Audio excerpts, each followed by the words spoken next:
This call is now being recorded. This call is now taking notes.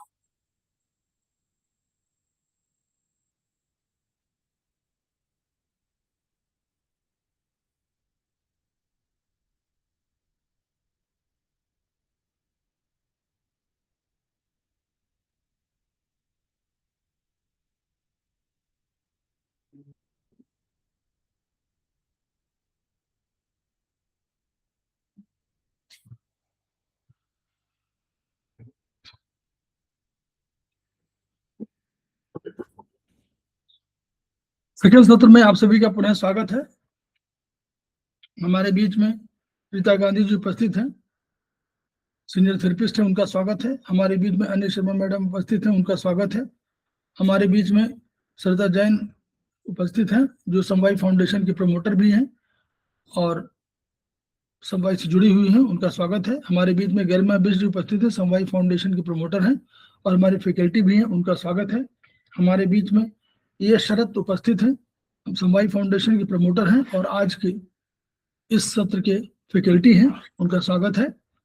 हम लोग अभी चर्चा कर रहे थे डायग्नोसिस पर, ट्यूटाइज 7 चैप्टर 9। अब हम लोग सेकेंड सेमेस्टर में ही बीएचबी में रिप्रोडक्शन सिस्टम पर चर्चा करेंगे। ओवर टू ये शरद, मैं शेयर कर दे रहा हूँ। गुड इवनिंग सभी को। सर वो लगा दीजिए इमेज।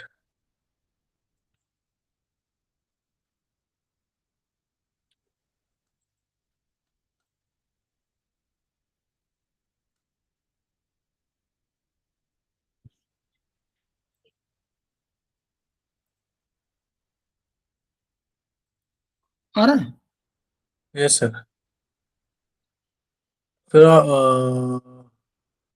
ये तो सर पूरा हो गया रिप्रोडक्टिव सिस्टम का। हाँ, तो अभी इसको नहीं बताना? नहीं सर, आपने, मैं तो सिर्फ वो मेल रिप्रोडक्टिव सिस्टम का सर बताया था आपने, मैं तो वही तैयार किया। अच्छा, कोई बात नहीं, इसको बता दूं? हाँ ये सर, आप बता दीजिए। देखिए, कोई भी जो हम लोग का रिप्रोडक्शन सिस्टम है, सिस्टम क्या है, ये क्या है, वर्चुअली जो हम लोगों ने कहा कि डाइजेस्टिव सिस्टम एक उसका है जो मेन है, जिस पर हमारा ब्लड बनता है।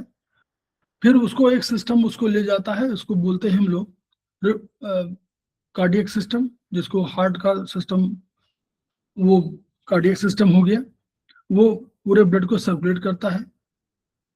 इसके बाद नर्वस सिस्टम और एंडोक्राइनल सिस्टम, दो सिस्टम ऐसे हैं जो हम उसको कंट्रोल करते हैं कि कितना ब्लड जाना है, कितना नहीं जाना है, क्या और चीजें हैं जिससे पूरे शरीर के होम्योस्टेसिस को कंट्रोल करते हैं। एक सिस्टम है, ये वो सिस्टम है जो ये कहता है कि प्रत्येक जीव अपनी तरह का ही इस संसार में, क्योंकि सबको अल्टीमेटली अगर वो कोई जीव है तो उसको मरना है, तो वो सोचता है कि हम इस तरह अपनी तरह का कोई जीव, अपनी जाति का, जो जीव की जाति होती है उसकी तरह का कोई एक प्रोडक्ट छोड़ जाए अपना, तो उसी को वो सिस्टम हमारा कहलाता है रिप्रोडक्शन सिस्टम। उसमें किसी भी, अब उसमें मेल और फीमेल दो सेक्स के होते हैं, तो अब ये कौन निर्धारित करता है? तो पहला क्रोमोसोमल सेक्स, या जिसको बोल रहे हैं जेनेटिकल सेक्स, ये निर्धारित करता है क्रोमोसोम्स। क्रोमोसोम्स का एक ये साइंटिफिक वो है कि एक क्रोमोसोम्स होते हैं, मेल में कौन क्रोमोसोम होंगे और फीमेल में कितने क्रोमोसोम होंगे। हम क्रोमोसोम के आधार पर ये बता सकते हैं कि वह पुरुष है, कि वो जानवर है, कि वो पेड़ है, कि वो पौधे हैं, कि पत्ते, कोई भी चीजें बताना जा सकते हैं। ये जेनेटिकल सेक्स होता है। तो ये तय करता है कि हम जैसे मेल हैं, हम पुरुष हैं, मानव हैं, तो मानव जाति के लिए क्रोमोसोमल सेक्स एक निश्चित रूप से है कि वो कितना होगा, पुरुष में कितना होगा, नारी में कितना होगा, ये जेनेटिकल सेक्स। दूसरा क्या है? गोनेडियल सेक्स। जब ये जेनेटिकल सेक्स होगा तो ये गोनेडियल सेक्स क्या है, फिजिकली देखने से मालूम हो सकते हैं कि वो मेल है कि फीमेल है। तो अगर टेस्टीज है उसके अंदर, उसके पास, तो वो मेल है, और ओवरीज है तो ये फीमेल है। फिर जेनाइटल सेक्स, अब ये कैसे हैं, तो ये पेनिस और वेजिना के आधार पर ये डिसाइड होता है कि मेल है कि ये फीमेल है। लेकिन इन सब के ऊपर एक साइकोलॉजी भी होती है। साइकोलॉजी यानी ये है कि ये कोई भी व्यक्ति है तो ठीक है, तो वो मेल, जेनेटिकल सेक्स में मेल है, लेकिन वो अगर साइकोलॉजी उसके फीमेल की तरह है तो वो उसको मानसिकता भी पूरे रिप्रोडक्शन सिस्टम में काम देती है, यानी महत्वपूर्ण रोल अदा करती है।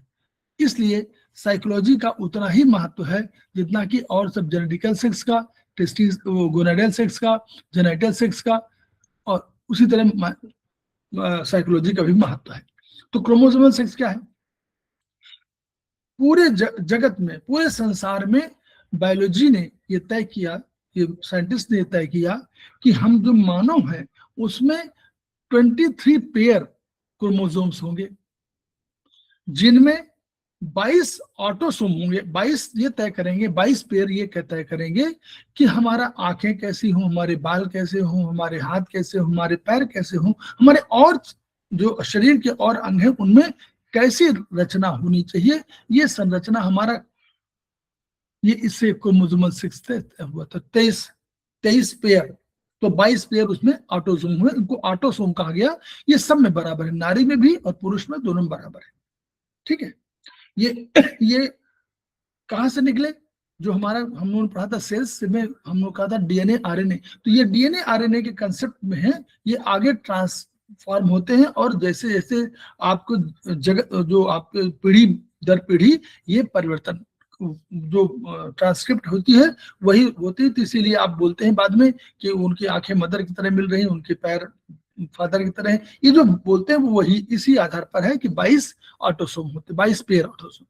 एक पेयर ऐसा होता है जो ये डिसाइड करता है कि वेदर कोई पुरुष है कि कोई नारी है। तो वो क्या होता है, उसको एक्स और एक्स कहा गया और एक्स वाई कहा गया। वाई जो है, मेल के पास एक्स और वाई क्रोमोसोम होगा, ये पेयर के रूप में है ना, तो एक में एक्स होगा, एक में वाई होगा, और फीमेल में एक्स और एक्स दोनों एक्स होंगे। अब तो यही तय करते हैं ये एक्स एक्स लेडीज में और जेंट्स में एक्स वाई। अब जब क्वेश्चन होता है, मतलब यानी जब अल्टीमेटली फर्टिलाइजेशन होता है, तो फर्टिलाइजेशन में जो मेल का स्पर्म है वो जाकर के ओवा से, फीमेल के ओवा से कॉन्जुगेट करता है, और जब कॉन्जुगेट करता है तो फर्टिलाइजेशन होता है, तो वो फ्यूजिंग हो जाती है। जब फ्यूजिंग होती है तो उसमें एक्स, अब जब फ्यूजन हुआ तो मेल के एक्स, इसमें लिखा हुआ देखिएगा चित्र में, मेल के एक्स ने जाकर के, अगर मेल के एक्स ने फीमेल के एक्स से किया तो एक्स एक्स हो गया, और अगर मेल के वाई ने फीमेल के एक्स से किया हुआ तो एक्स वाई होगा, तो वो मेल हो जाएगा। तो चाइल्ड कैसे डिसाइड होगा, ये मेल का वाई डिसाइड करता है। एक्स वाई हमेशा छोटा होता है, वाई एक्स की तुलना में छोटा होता है, लेकिन वाई डिटरमिनिंग होता है। ये बस इतना अंतर समझ लीजिए। तो यानी ये मूवमेंट है कि 20x भाई, अगर एक्स वाई है मेल में तो 22 एक्स होंगे और 22 वाई होंगे, पेयर के बाद में है ना। तो 22 तो डिसाइड कर ऑटोसोम है, तो एक्स और वाई हो गए। उधर फीमेल में 22x एक तरफ होगा और 22x एक तरफ होगा। अब ये दोनों जब फ्यूजन होगा तो अल्टीमेटली अगर एक्स वाई मिला तो 22x प्लस 22y हो जाएंगे, तो 44x वाई हो जाएंगे, ये मेल जाइगोट हो जाएगा। और अगर फीमेल एक्स वाले में एक्स से संपर्क किया तो 22x plus 22x equal to 44xx, ये फीमेल जाइगोट हो जाएगा। तो ये आफ्टर फर्टिलाइजेशन इनको जाइगोट बोलेंगे, आफ्टर फर्टिलाइजेशन इनको जाइगोट बोलेंगे। प्राकृतिक नियम क्या है, जाइगोट में वाई क्रोमोसोम हमेशा डोमिनेंट होता है, वो डोमिनेंट होता है, डिटरमिनिंग वही फैक्टर है। इस प्रकार बच्चे के जेनेटिकल सेक्स में सुधा उसका पिता ही है। Thus a father is the child, father of the child is responsible for the genetical sex of the child। ठीक, अब क्रोमोसोमल संबंधी विसंगतता थोड़ी सी समझ लीजिए। कैसे, एक मंगोलियन होता है। अब देखिए हम लोगों ने क्या देखा था, अभी दो चीज देखी थी कि 44 थे 22 22 तो 44 हो गए, तो 44 होना चाहिए। एक सही होने के लिए क्या होना चाहिए, 44 होना चाहिए ऑटोसोम, और XY हो या XX हो, यही तो होना चाहिए। अब इसमें मान लीजिए नेचर के हिसाब से कहीं कोई प्रॉब्लम आ जाए तो एनोमलीज कहलाती है।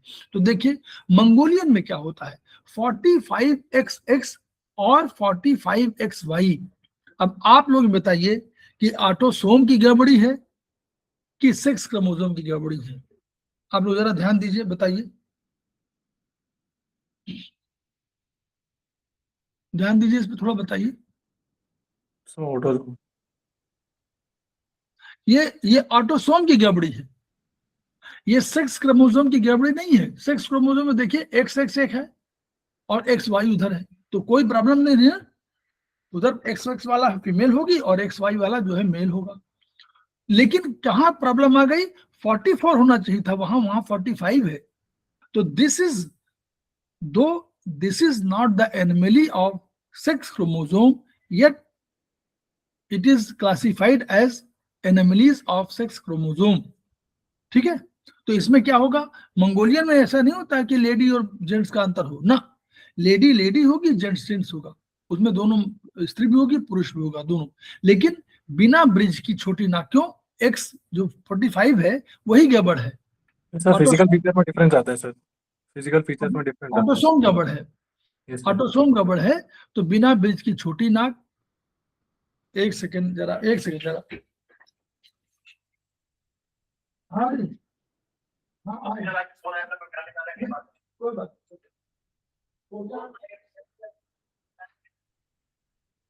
हाँ हाँ हाँ हाँ हाँ ठीक, ठीक, ठीक, ठीक, ओके सर।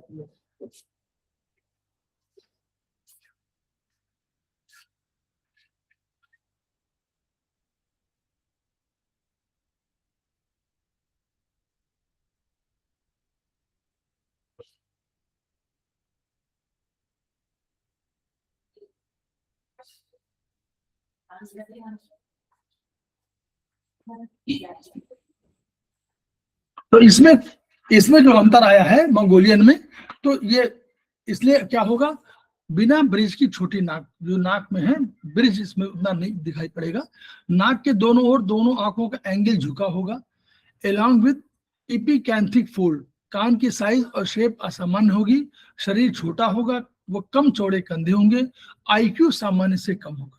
ये विसंगति हो जाएगी मंगोलियन में, मंगोलिज्म में, और ये मंगोलियन चाइल्ड जिनको बोलते हैं। तो इनमें वही प्रॉब्लम है कि सेक्स क्रोमोसोम की कमी नहीं है, लेकिन ऑटोसोम की कमी है, ऑटोसोम में कहीं गड़बड़ी है। दूसरा क्या आता है, टर्नर सिंड्रोम, ये डबल 44X। अब इसमें देखिए, या तो X के साथ एक X और होता, तो यहाँ ऑटोसोम गड़बड़ी नहीं है, ऑटोसोम 44 है, यहाँ X या तो Y होता या XX होता, लेकिन यहाँ X ही रह गया, Y नहीं हुआ, ना Y हुआ ना X हुआ। तो इसमें 44X की वजह से तो महिलाएं तो होंगी, महिलाएं कद में छोटी होंगी, अविकसित वायु और अंतःयौन एक्सटर्नल इंटरनल सेक्स ऑर्गन्स अविकसित होंगे, इसलिए उचित उभार नहीं होगा, आकर्षण नहीं होगा, और मासिक चक्र नहीं मिलेगा, मिसिंग होगा। क्लिनफिल्टर सिंड्रोम विद डबल वो 44XXY। अब देखिए इसमें XX, इसमें एक X एक्स्ट्रा आ गया, तो ये आपको सेक्स क्रोमोसोम की विसंगति हो गई। ये इसमें या तो X होता, XY होता या XX होता, लेकिन XX हुआ, Y भी आ गया। तो औसत कट Y है, Y की वजह से औसत कट के पुरुष, इनके पैर और बाहें धड़ के अनुपात में अधिक लंबे होंगे, टेस्टिस अविकसित होंगी, अतः शुक्राणु नहीं बनेंगे, स्पर्म नहीं बनेगा, पुरुषोचित गुण नहीं होंगे, स्तन भारी होंगे, क्योंकि XX भी है डबल, इसलिए वो भी होगा। फिर ये जो लास्ट वाला है, ये 46XXY, इसमें दोनों चीजें मिल रही है। देखिए 44 की जगह 46 हो गया, तो वो भी गड़बड़ है, यानी ऑटोसोम भी गड़बड़ है और सेक्स भी गड़बड़ है। सेक्स क्रोमोसोम वहां 46 और XXY है या XYY है या 46X है, यानी इनमें क्या है, इन क्रोमोसोम के अनुसार इसमें इसमें दोनों चीजें नहीं होंगी, ना तो यौन संबंध बनाने के काबिल होंगे, ना प्रोक्रिएशन होंगे। ये दोनों चीजें इम्पोर्टेंट और इनफर्टाइल दोनों होंगे। ये लेडीज जेंट्स दोनों, इसको इनको अलग से इन बोलते हैं, यूनिट नपुंसक हिजड़ा जो बोलते हैं यही है। ठीक है, ये शॉर्ट में हम लोगों ने बता दिया है। अब आगे you can continue. Okay sir. So जो मेल रिप्रोडक्टिव सिस्टम है उसमें दो इंटरनल पार्ट भी होता है और आपका एक्सटर्नल पार्ट भी होता है सर। वो है आपके इमेज है सर जो मैंने भेजी है, आई थिंक आपको अभी भेजी थी। भेजी क्या? अभी नहीं पहले नहीं सर, बहुत पहले भेजी थे, बहुत पहले। होगी होगी होगी, उसका निकालना है। देख लीजिए सर, मिले तो थोड़ा थोड़ा उसको एक्सप्लेन करने में तो इजी रहेगा, थोड़ा वो इमेज अच्छा है सर।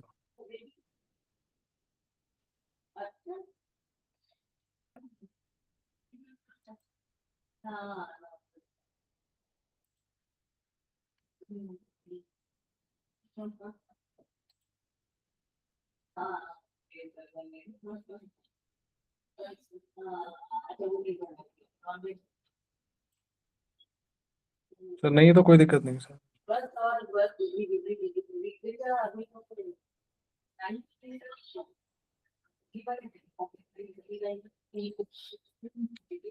ये तो इसमें है नहीं, एक सेकंड, ये नहीं है इसमें, तुमने भेजा तो उसमें नाम रहा होगा। सर कोई नहीं सर, वो पढ़ा देता हूँ। चलो ये रेस्पिरेटरी बुक सिस्टम भाई बुक में सर, देख लेंगे, नहीं तो नहीं सर, बुक में देख लेंगे उसके साथ सर। एक सेकंड देख, बस एक एक मिनट देख लो बस, ओके सर। कहीं मिल जाए बाय द वे, मिल जाता तो ठीक है, नहीं दिख रहा है।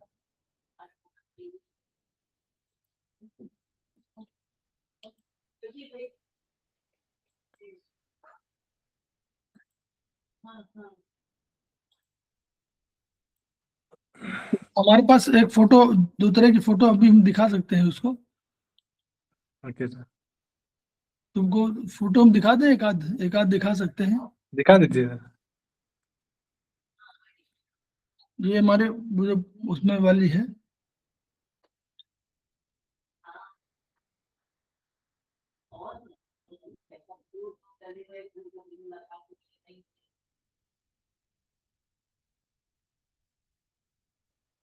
ये चाहिए।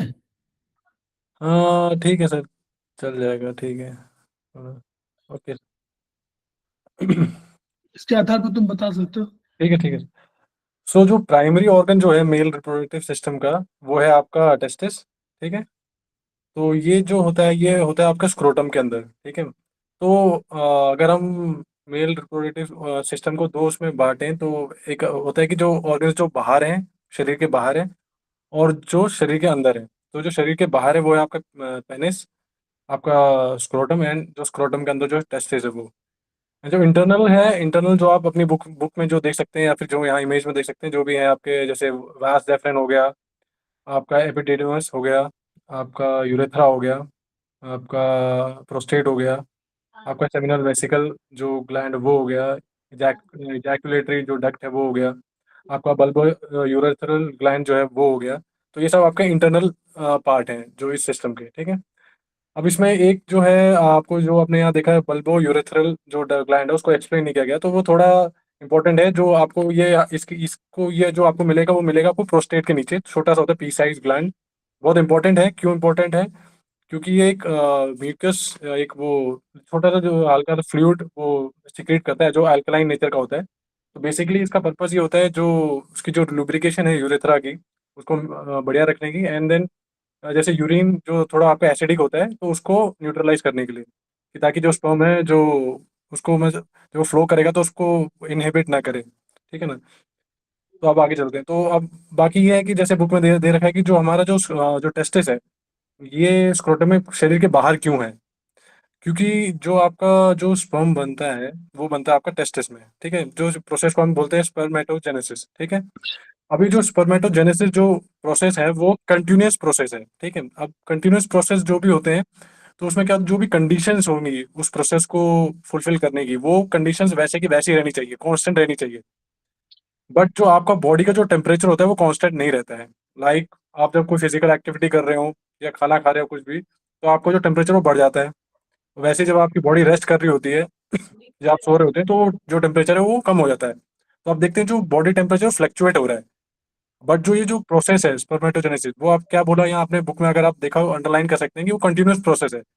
तो कंटिन्यूस प्रोसेस है तो जो उसके जो भी कंडीशंस होंगी प्रोसेस को पूरा करने की, वो भी सेम रहनी चाहिए। तो इसलिए क्या होता है, वो बॉडी के बाहर रहता है, वो स्क्रोटम में है, वो बाहर रहता है। और उसका जो टेम्परेचर जो ऑप्टिमम काम करने का जो मतलब वो जो प्रोसेस है वो बढ़िया हो, तो उसके लिए जो टेम्परेचर रहना चाहिए वो है 37 डिग्री सेल्सियस, जो बॉडी के बाहर होने की वजह से वो रहता है उसका। ठीक है, तो एक ये आप समझना, ये समझना बहुत जरूरी है। अब आप देखते हैं फंक्शन ऑफ टेस्टिस। इसमें एक्सोक्राइन फंक्शन है, जिसमें बेसिकली क्या बता रखा है कि ये जो जैसे मैंने आपको बताया, जो स्पर्मेटोजेनेसिस है, जो स्पर्म प्रोडक्शन है, वो कहाँ होता है, आपका टेस्टिस में होता है।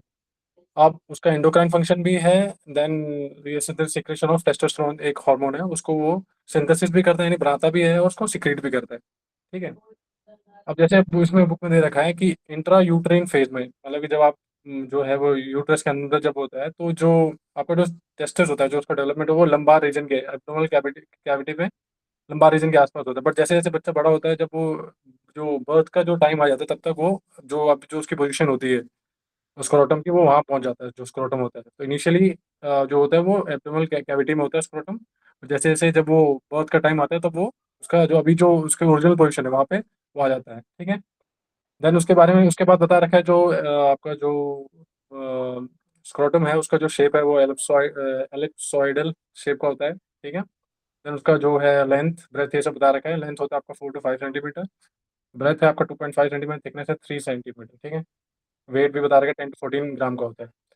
अब इम्पोर्टेंट चीज़ ये है, आपको जो ईच जो टेस्टिस है, ये उसके अंदर भी छोटे छोटे कंपार्टमेंट्स बने हैं। ठीक है, 250 कंपार्टमेंट्स, 200 to 300 होता है, बट जनरली माना जाता है 250 होता है। ठीक है, और ईच हर कंपार्टमेंट के अंदर एक इम्पोर्टेंट एक वो होता है कॉइल शेप में एक ट्यूब्यूल्स पाया जाता है, जिसे जिसे हम बोलते हैं सेमिनिफेरस ट्यूब्यूल्स।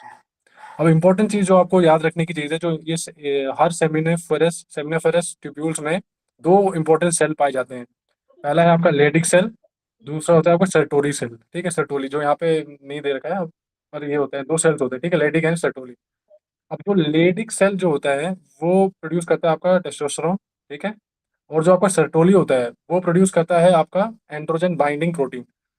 अब जो अगर आप जैसे मैंने बोला स्पर्म बनना है, ये स्पर्म जो बनेगा कब बनेगा, जब ये जो बाइंडिंग है एंड्रोजन बाइंडिंग प्रोटीन, ये किससे बाइंड करता है, ये आपके टेस्टोस्टेरोन से बाइंड करता है। देन ही आपका ये जो प्रोसेस है स्पर्म का वो बन सकता है, मतलब फॉर्मेशन जो स्पर्म वो बन सकता है। तो ये प्रोसेस होना बहुत जरूरी है, जो बाइंडिंग होना बहुत जरूरी है। ये दो सेल हो गए। अब इसमें ब्रेन का भी काम आता है, क्योंकि जो इसमें जैसे कि हर सिस्टम है, हमारे बॉडी का हर सिस्टम है, उसमें कहीं ना कहीं हार्मोन प्ले करता है, मतलब हार्मोन के बिना तो काम होता नहीं है। तो इसमें क्या होता है, इसमें दो हार्मोन्स आपके बहुत इंपॉर्टेंट होते हैं। एक आपका है फॉलिकल स्टिमुलेटिंग हार्मोन FSH, और एक आपका ल्यूटिनाइजिंग हार्मोन, ठीक है, LH। ठीक है, और ये निकलते हैं आपका एंटीरियर पिट्यूटरी ग्लैंड में से। ठीक है, तो FSH क्या करता है, वो स्टिमुलेट करता है। मेल और फीमेल में दोनों में यही है, यस सर, LH और FSH। FSH मेल में भी वही है और फीमेल फीमेल में में वही है। बिना वही उसके दोनों का जो भी डिसाइड होता है दोनों में होता है। अलग है। अलग उसकी भूमिका है, लेकिन दोनों अपना अलग अलग भूमिका निभाते हैं।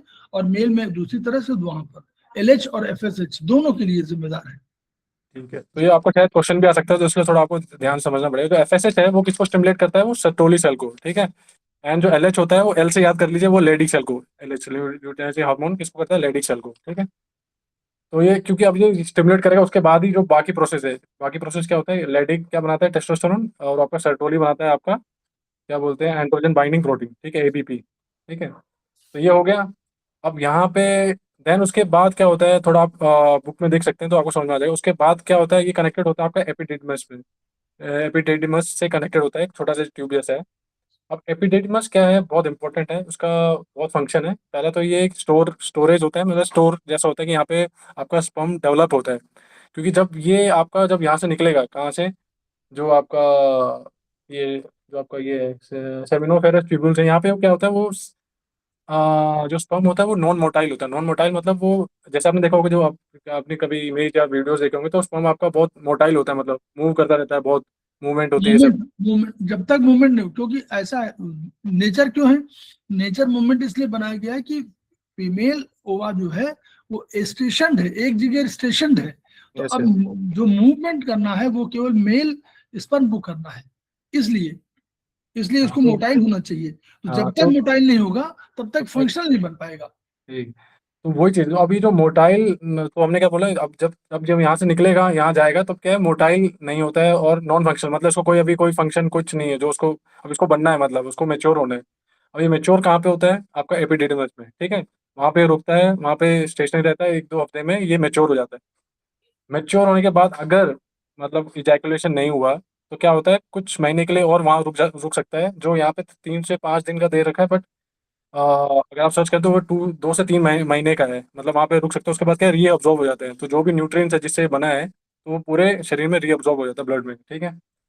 अब किस में आ गए हम, यहाँ पे पहुंच चुके हैं हम एपिडिडमिस में, ठीक है। एपिडिडमिस से कनेक्टेड होता है एक अलग से एक जो है कनेक्टेड होता है आपका वास डेफरेंस, ठीक है। जो आपने पढ़ा होगा वैसेक्टमी, जिसमें मेल का वो काट देते हैं, तो वो यही है, वास डेफरेंस इसको ही काटते हैं, मतलब ये जो है इसको काटते हैं, मतलब क्योंकि ठीक है, तो दिखा यहाँ देते से फॉर्म, ये सर जो हैं। वैसेक्टमी करते हैं तो उसमें इसी जो वैस डेफरेंस इसको काटते हैं, तो ये ये वैस ये डेफरेंस अब देखिए, ये चित्र दिखा दिए हैं यहाँ से। ये वैस डिफरेंस जो है, ये चारों तरफ से लपेट करके और ऊपर जाती है, और बाद में वो जहाँ ये आपका यूरेथ्रा, वो क्या कहते हैं, वो यूबी का वो है, उससे जो है लटक जाती है, और फिर आकर के नीचे आती है, और ये प्रोस्टेट जहाँ पर वो है वो वहां पर से आकर के और फिर यूरेथ्रा से जो है उससे अटैच हो जाती है। ये है उसका जो तरीका। वैस डेफरेंस आप देख सकते हैं, ये ना एक जो ब्लैडर है उसका एक लूप लगा के आती है बाहर से, एक लूप लगा के आती है बाहर से, ठीक है ना। ये लूप है। Yes sir. तो वास डेफरेंस का यहाँ पे दे रखा है, उसका डायमेंशन 46 ± 2 सेंटीमीटर लेंथ होता है और उसका 2 mm डायमीटर होता है, ठीक है। अब ये बहुत इंपॉर्टेंट है, अब यहाँ से ये गया, ठीक है, अभी आपका जा रहा है, मतलब जो स्पर्म उसके अंदर है वो जा रहा है, देन वो पहुंचता है सेमिनल वेसिकल नाम के एक ग्लैंड पे, ठीक है, उससे जाके अटैच हो जाता है, ठीक है, वहाँ पे अटैच होता है। अब सेमिनल वेसिकल बहुत इंपॉर्टेंट जगह है बेसिकली, तो उसमें क्या होता है, वहाँ पे जो उसमें क्या स्पर्म अब किससे मिलेगा, यहाँ पे सेमिनल फ्लूइड बनाता है, ठीक है। जो सेमिनल फ्लूइड बहुत इंपॉर्टेंट है, जो मतलब स्पर्म को कैरी करने के लिए बहुत इंपॉर्टेंट है, ठीक है। जो मतलब जो बेसिकली जो सीमन फ्लूइड होता है उसका 62/3 जो होता है, वो बेसिकली वो सीमन, ये फ्लूइड ही होता है जो यहाँ से निकलता है, आपका कहाँ से, सेमिनल वेसिकल ग्लैंड से निकलता है, ठीक है। अब यहाँ पे गया, अब उसके बाद फर्दर, अब नीचे फर्दर आगे बढ़ते हैं तो हम आता है इजैकुलेटरी डक्ट आता है, ठीक है। इजैकुलेटरी डक्ट जो है आपका देन किससे कनेक्ट, उससे वहाँ से कनेक्ट होने के बाद देन ये जाता है आपका प्रोस्टेट में, ठीक है। प्रोस्टेट में क्या होता है, प्रोस्टेट में बहुत इंपॉर्टेंट चीज़ है, प्रोस्टेट का फंक्शन बहुत ज़्यादा है। प्रोस्टेट पहले हम देख लेते हैं एनाटोमिकली क्या होता है। तो प्रोस्टेट में वहाँ से ब्लैडर से यूरेथ्रा आता है, यूरेथ्रा में जो ये जो आपका मतलब इजैकुलेटरी डक्ट का जो वो है, मतलब अगर पाइप सा मान लें तो ये दोनों पाइप कनेक्ट हो जाती हैं, कहाँ होती हैं, आपका प्रोस्टेट ग्लैंड में होती है कनेक्शन, ठीक है। अब इसलिए जो है आपका प्रोस्टेट बहुत इंपॉर्टेंट हो जाता है, ठीक है। और थोड़ा आगे पढ़ेंगे बाद में। तो प्रोस्टेट अब यहाँ पे कनेक्ट हो गए, तो ये कनेक्शन कहाँ होता है, प्रोस्टेट में होता है। अब प्रोस्टेट का जो है वो आपका रेक्टम देख लीजिए आप, जैसे इमेज में देखते हैं रेक्टम जस्ट उसके पीछे ही है, मतलब तो क्या होता है, जैसे कि अगर आपको कभी प्रोस्टेट का जो देखना है उसका कंडीशन कैसी है, तो आपको ये जो डिजिटल एग्जामिनेशन करते हैं वो सब इसी रेक्टम के थ्रू ही कर सकते हैं। तो through rectum you can see, मतलब कि प्रोस्टेट कंडीशन कैसी है, उसका शेप कैसा है, साइज कैसा है, तो आप यहाँ से देख सकते हो कि बिल्कुल बगल में ही होता है वो, आगे पीछे ही, मतलब इमेज में। देन है आपका, हाँ, अब प्रोस्टेट पे आते हैं। तो प्रोस्टेट में बहुत इंपॉर्टेंट यहाँ से क्या निकलता है, प्रोस्टेटिक फ्लूइड एक इंपॉर्टेंट चीज जो है जो प्रोवाइड करता है प्रोस्टेट, और एक हार्मोन है प्रोस्टोग्लैंडिन, ठीक है। वो सीमेन में ऐड होता है, मतलब जब आपको इंटरकोर्स, सेक्सुअल इंटरकोर्स के दौरान जब वो इजैकुलेशन होने वाला होता है, तो ये जो दो प्रोस्टेटिक फ्लूइड एंड जो हार्मोन प्रोस्टोग्लैंडिन है वो इसमें मिक्स हो जाता है, किसमें मिक्स हो जाता है, आपके सीमेन में मिक्स हो जाता है, ठीक है। अब वो स्पर्म नहीं है, वो सीमन है बेसिकली। जब सीमन जो फ्लूइड से मिक्स हो गया था उसमें स्पर्म भी है, फ्लूइड भी है। अब देन उसमें जब मतलब वो इजैकुलेशन का टाइम आता है तो उसमें प्रोस्टैटिक फ्लूइड एंड एक हार्मोन प्रोस्टाग्लैंडिन भी उसमें ऐड हो जाता है। अब ये जो ऐड होता है वो क्यों होता है, मतलब सबका एक इंपॉर्टेंस है। सबसे पहली बात है, जो प्रोस्टाग्लैंडिन है ना वो क्या करता है, वो स्पर्म मोटिलिटी को बढ़ाता है, बढ़ावा देता है, मतलब ठीक है। दूसरा क्या है, वो पेनिट्रेशन जो कैपेसिटी है पेनिस की उसको, मतलब उसको मतलब कि आप बोल सकते हैं उसको थोड़ा मैनेज करते हैं, मैनिपुलेट कर सकते हैं, मतलब ये जो है उसको अफेक्ट करता है बेसिकली, ठीक है, जो आपका प्रोस्टाग्लैंडिन जो हार्मोन है। जो प्रोस्टैटिक फ्लूइड है वो बहुत इंपॉर्टेंट है, उसका हम आगे आगे जब अगले पेज में जब आएगा तो उसमें बताऊंगा मैं इसका क्या यूज़ होता है। देन क्या होता है, अभी हमारा कहाँ पहुंच गया, प्रोस्टेट यहाँ पहुंच चुका है हमारा, जो सीमेन है, आपका यहाँ सीमेन यहाँ पहुंच चुका है। देन जब इजैकुलेशन होता है वो यूरेथ्रा के थ्रू बाहर आ जाता है, ठीक है।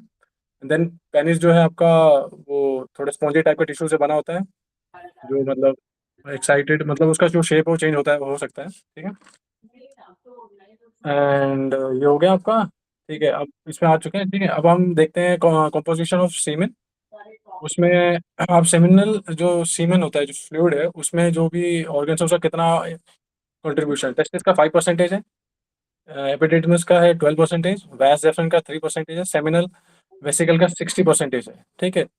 अब एक एक इम्पोर्टेंट बात यह है कि जो मेजर कंपोनेंट जो होता है सेमिनल फ्लूइड में, वो होता है आपका फ्रक्टोज, ठीक है। जो मेजर कंपोनेंट फ्रक्टोज होता है, और फ्रक्टोज आप समझ सकते हैं कि मतलब सबसे ज़्यादा कि कहाँ, जो उसका जो नेचुरल जो सोर्स है वो आपका फ्रूट्स। तो आप समझ सकते हैं जो मतलब मेल को मतलब फ्रूट्स ज़्यादा खाने चाहिए, मतलब अगर इफ़ दे वांट टू, मतलब उसका जो है सेमन का जो क्वालिटी बढ़ाने के लिए दे शुड ईट मतलब मोर फ्रूट्स एंड ऑल, कि जहाँ से, क्योंकि फ्रक्टोज जो है उसका मेन मेजर कंपोनेंट क्या है सेमन का, वो है फ्रक्टोज, ठीक है। क्योंकि जो जो स्पर्म सेल होते हैं उनको एनर्जी, वो क्या एज ए एनर्जी सोर्स क्या लेते हैं, फ्रक्टोज को यूज़ करते हैं एज ए एनर्जी सोर्स, जो स्पर्म सेल होते हैं। तो इसलिए फ्रूट्स खाना बहुत इंपॉर्टेंट है, मतलब for males. And then prostatic fluid क्या है, 20%। अब देखिए जो प्रोस्टेटिक फ्लूइड है उसका बहुत इंपॉर्टेंट फंक्शन है यहाँ पे।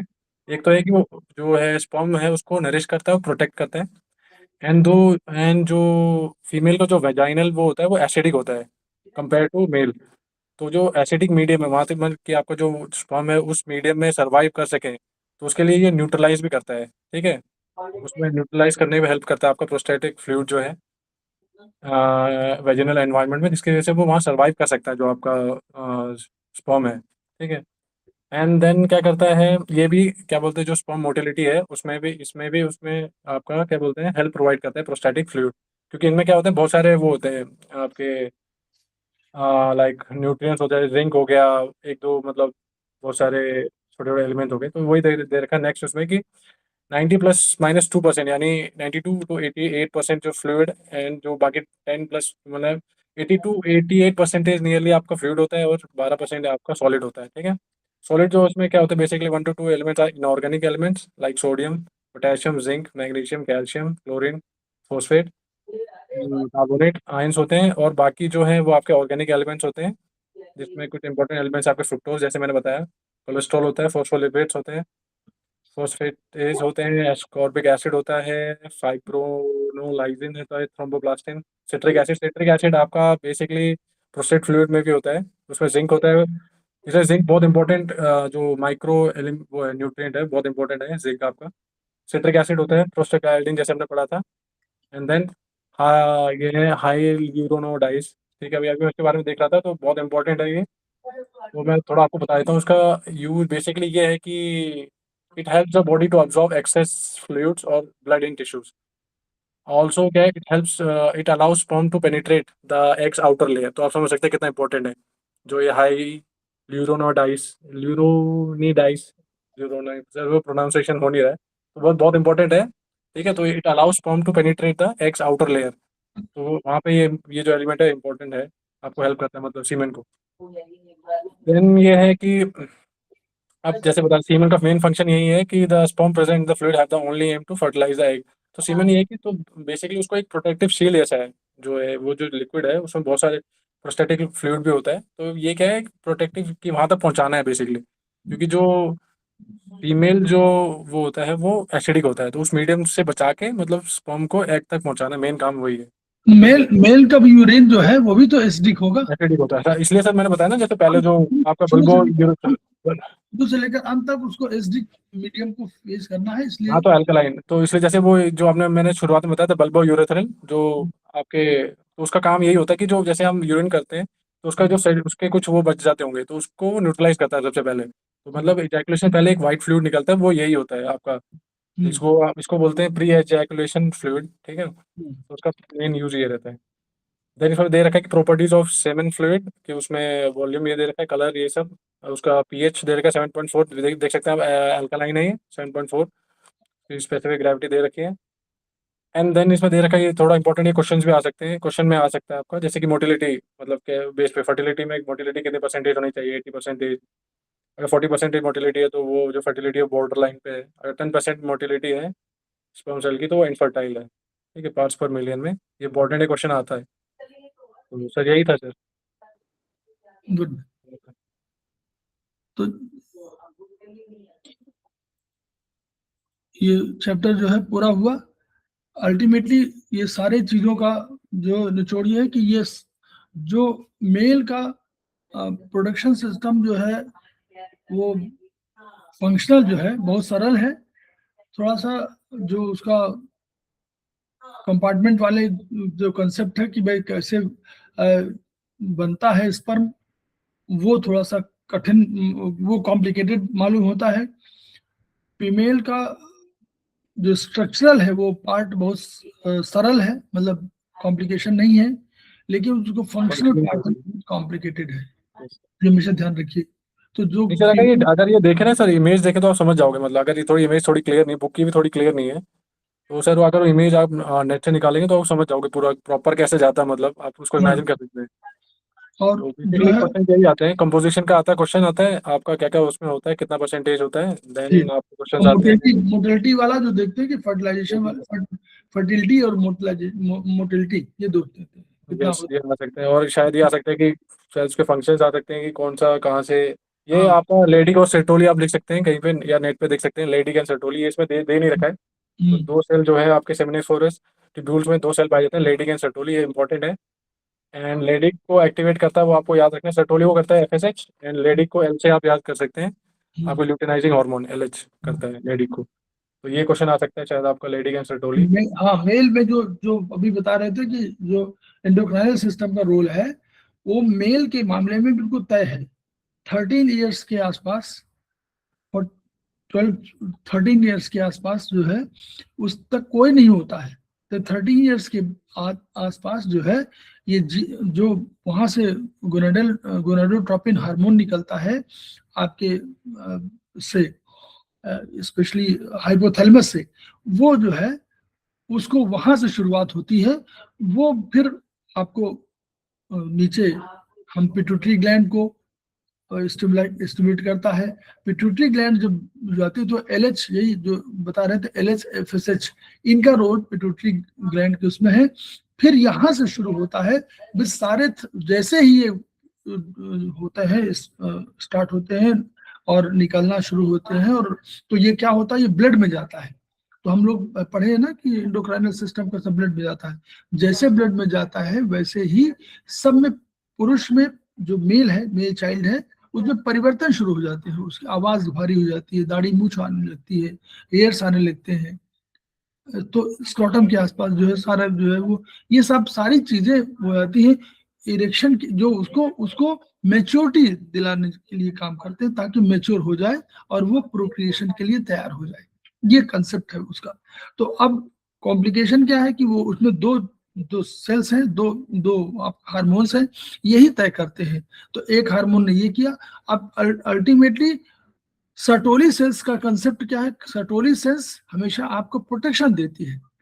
वो नर्स, इसको नर्स सेल भी बोलते हैं, नर्सिंग करती है, यानी उसको सुरक्षा देती है, उसको प्रोटीन जो उसको चाहिए आवश्यक, जैसे बच्चे को जो चाहिए आवश्यक, वैसे जो चीजें होती है आवश्यक वो ये सप्लाई करती है।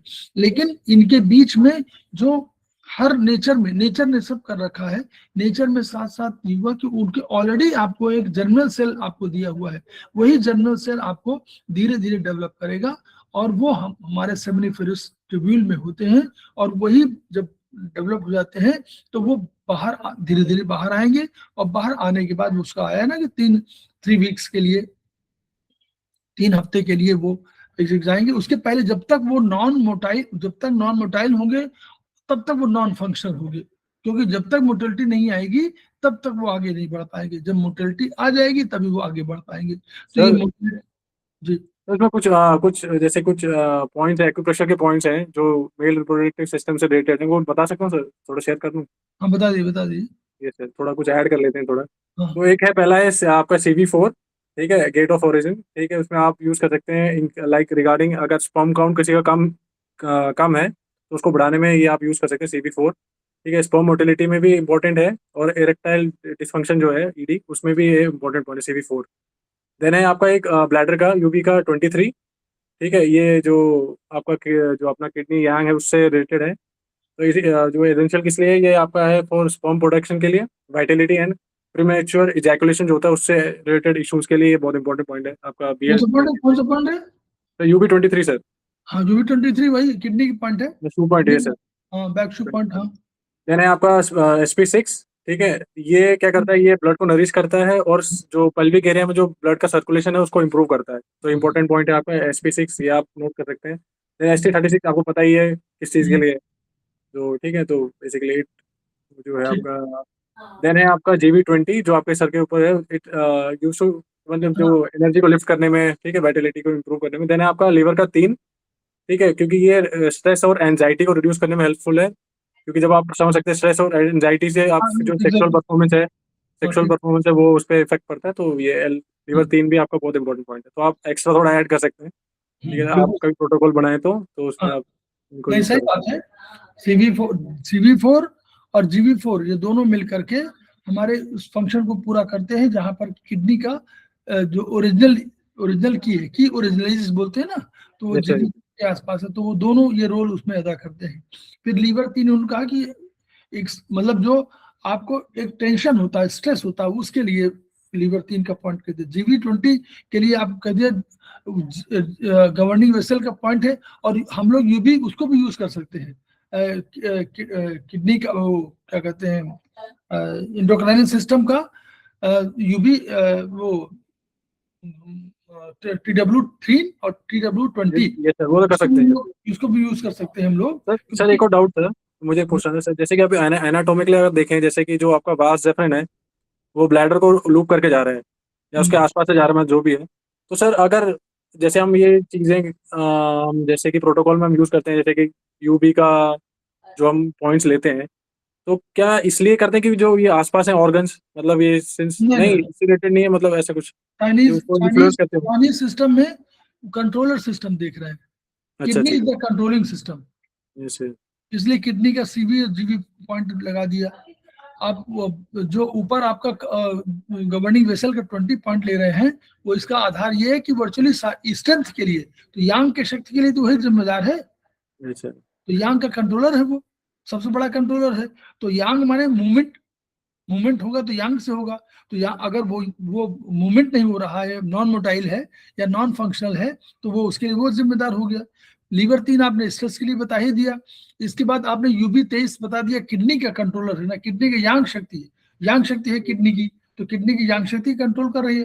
किडनी सारे उसके कंट्रोलर है, कोनोइडल सिस्टम के सारे कंट्रोलर किडनी है, नहीं है सर। इसलिए किडनी हो गया। SP6 हम लोग इसलिए कह रहे हैं कि ब्लड ब्लड ब्लड से तो बना हुआ है, सब सारी चीज तो ब्लड है, तो ब्लड ही तो, हार्मोन भी ब्लड के थ्रू ही जाता है ना। हाँ नेचुरली। तो इसलिए जो है, तो इसलिए इन सब पॉइंट्स का महत्व है।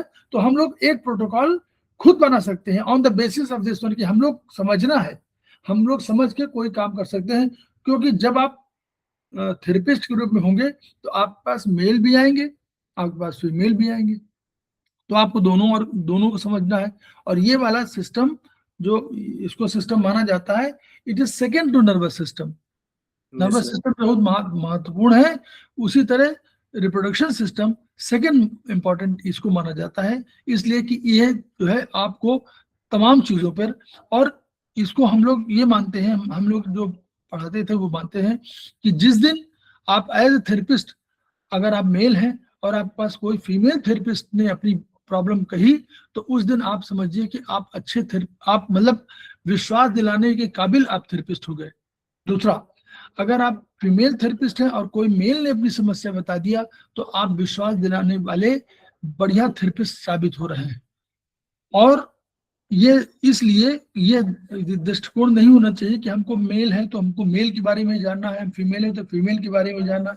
ये दृष्टिकोण हम लोग का नहीं होना चाहिए। हम लोग थेरेपिस्ट हैं, हम लोग कोई भी समस्या का समाधान हमारे पास होना चाहिए अगर हम अच्छे थेरेपिस्ट बनना चाहते हैं। और ये भी समझ लीजिए कि दुनिया में सबसे बेस्ट गायनिकोलॉजिस्ट जो है वो मेल है, फीमेल नहीं। ये भी समझ लीजिए, बेस्ट गायनिकोलॉजिस्ट जो है वो हमेशा मेल पाए जाते हैं अधिक पूरे वर्ल्ड में। तो सर एक और चीज़ थी सर, वो प्रोस्टेट के बारे में एक बताना था मुझे, वो मैं उस टाइम बोला था मैं बता नहीं पाया कि प्रोस्टेट जैसे आपका सर एपिग्लोटिस होता है ना, जो आपका एपिग्लोटिस जो होता है वो सर, वो एपिग्लोटिस होता है सर, जो आपके गले में जो होता है वो, मतलब उसको हाँ, खाने और ग्लोटिस। ये सब वही होता है जो खाने एक एक एट अ हाँ टाइम एक चीज। हाँ, तो वैसे वही सेम फंक्शन प्रोस्टेट का भी होता है, यानी कि मतलब जब आप लाइक इजैकुलेशन टाइम में वो उसमें क्या है, वो उसमें यूरिन नहीं आ सकता है यूरेथ्रा के थ्रू, तो हाँ यही वो डिसाइड करता है आपका प्रोस्टेट। ठीक है, और क्या है आपका जो स्पर्म ब्लैडर में ना चले जाए वो भी डिसाइड करता है आपका प्रोस्टेट ही, मतलब तो इसलिए बहुत इंपॉर्टेंट है, लाइक एक चेक सिस्टम जैसा है प्रोस्टेट।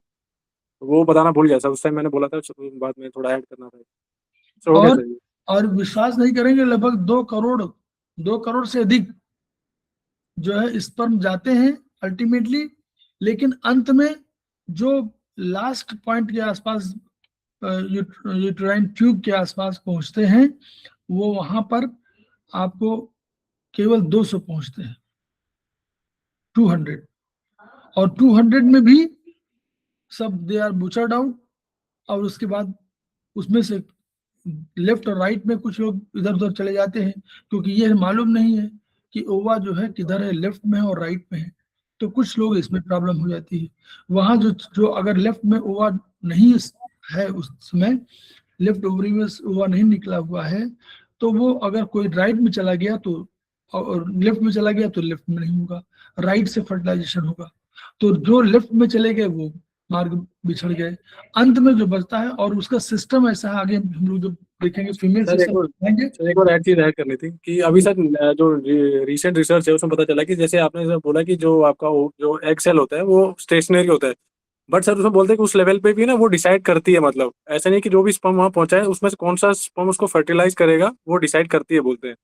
उसमें वो चीज होती है, सिलेक्टिव होता है, मतलब उस टाइम भी सिलेक्शन का वो रहता है, ऐसा नहीं कि वो मतलब वो स्टेशनरी है तो मतलब ये भी कोई भी आके मतलब स्पर्म उसको फर्टिलाइज नहीं, वो सेलेक्टिव उस टाइम पे भी सेलेक्टिव रहता है, बोलते हैं कि मैंने नहीं सर नहीं, एक देखा था। वो अभी जो अभी हो सकता है रिसर्च में आए हो, अभी तक तो जो पढ़ा है उसमें यस सर, यस उसमें सर। कह रहे हैं कि वो अल्टीमेटली जो पहला पेनिट्रेट करेगा, तो उसके पास जो हो वो एक्रोसोम होता है, एक्रोसोमल होता है बाहर बाहर की तरफ। तो एक्रोसोमल से जैसे वो करता है, तो जो उनके द्वारपाल होते हैं, द्वारपाल हम उसको इसलिए बोल रहे हैं कि वो सब रिसेप्टर्स हैं, तो वो रिसेप्टर्स पूरे के पूरे रिसेप्टर्स इंफॉर्मेशन देते हैं। अब चूंकि इसका स्पर्म का आकार मालूम है, सब कुछ मालूम है, तो वो ये आ जाता है कि यस इट इज मेल, मतलब मेल होना चाहिए ना, पहले ह्यूमन होना चाहिए फिर मेल होना चाहिए। तो वो इंफॉर्मेशन देता है। तो वो जो इंफॉर्मेशन देते हैं तो उसको वहां से वो एक्सेप्टेंस मिलता है। इसको एक्सेप्टेंस मान सकते हैं हम लोग कि वो, हम ये रिसर्च की बात नहीं कर रहे हैं, हम कह रहे हैं कि इस एक्सेप्टेंस तो मिल ही रहा है। वो जब तक वो अलाउड नहीं करेंगे अंदर कि वो आ सके, तब तक वो आ ही नहीं सकता। जब वो अलाउ कर देते हैं उसको, तो दूसरा दूसरा स्पर्म नहीं आ पाएगा। इसके लिए व्यवस्था ये होती है कि पूरा का पूरा वो सारे द्वार पर बदल दिए जाते हैं, यानी रिसेप्टर्स बदल जाते हैं, और अब कोई नहीं आ सकता, क्योंकि रिसेप्टर्स को पहचान ही नहीं है। अब जो रिसेप्टर्स आए उनको पहचान ही नहीं, अभी तक तो पहचान वाली थे, उनको मालूम था कि मेल स्पर्म आ रहा है, उसका आकार ऐसा है। अब जो रखे गए वो रिसेप्टर्स की पहचान, उनको उनको पहचान ही नहीं है, तो अब वो किसी को अलाउ ही नहीं करेंगे। तो सर कुछ रेयर केस में शायद दो स्पर्म भी सेल भी शायद फर्टिलाइज कर देता है, अभी कोई मूवी बनी थी ना शायद ना ना ना, ऐसा नहीं होता पता है। नहीं सर मुझे, नहीं ऐसा कोई मूवी थी मुझे पता नहीं है, रेयर केस हुआ है सर वो नहीं, कभी। वो ना ना ना, वो तो दूसरा प्रोसेस है। वो डाइजाइगोट वाला कंसेप्ट दूसरा है। अच्छा वो कर एक्चुअली क्या होता है, वो ऐसा है, वो जब मोरुला 16 सेल का बनता है। जब बना जाइगोट, बना जाइगोट से आया, वो बन के पहली बार जब आएगा तो 16 सेल वाला होगा मोरुला। तभी जाकर के वो वहां पर वो होगा, चिपकेगा, यूट्रस में चिपकना है उसको। जब चिपकेगा तब पहली बार उसको बोलते हैं कंसीविंग। Okay sir.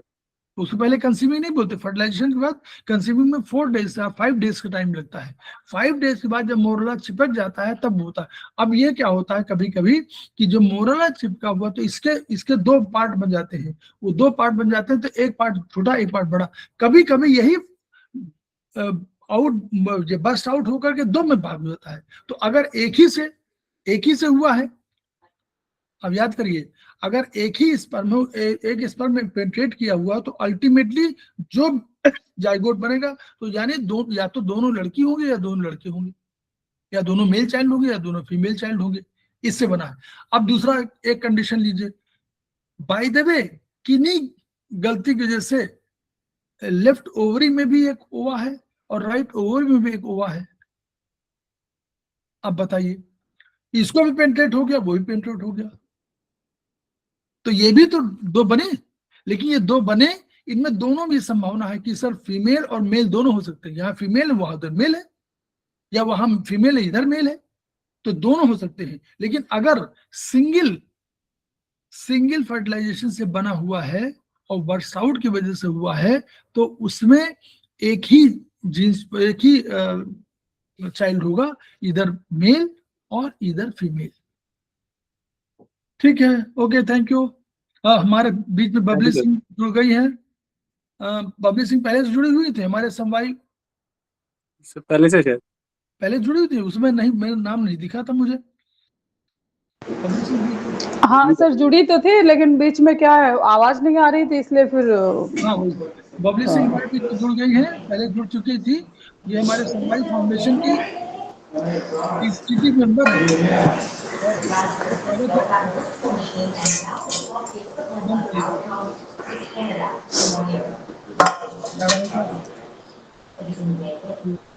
तो हम लोग जो है इसको समाप्त करते हैं, और जो है शरद को जो है समय दिया गया था जल्दी, बहुत 2 ही दिन में हमने कहा था तैयार करके आइए, और शरद जब पिछली बार एक बार और पढ़ा चुके हैं शायद, बहुत बढ़िया। और हम लोग कोशिश करेंगे कि हम लोग अपनी जो भी ज्ञान है उसको ट्रांसफर करें, इसीलिए हम बार बार कहते रहते हैं कि अपने ज्ञान को रोकिए नहीं, उसको प्रवाहमान मानिए।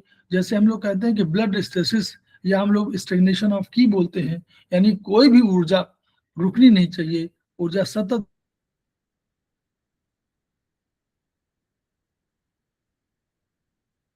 प्रवाह को लाभान्वित करेंगे, और पूरी की पूरी एक चेन बनेगी। इसी चेन के लिए खेमका सर संघर्ष कर रहे थे, each one reach one, each one treat one, each one teach one. इन्हीं शब्दों के साथ हम लोग थैंक यू कल सर। परसों 2 दिन की छुट्टी, कल की तो छुट्टी है, परसों की तो नहीं कह सकते, लेकिन कल की छुट्टी है।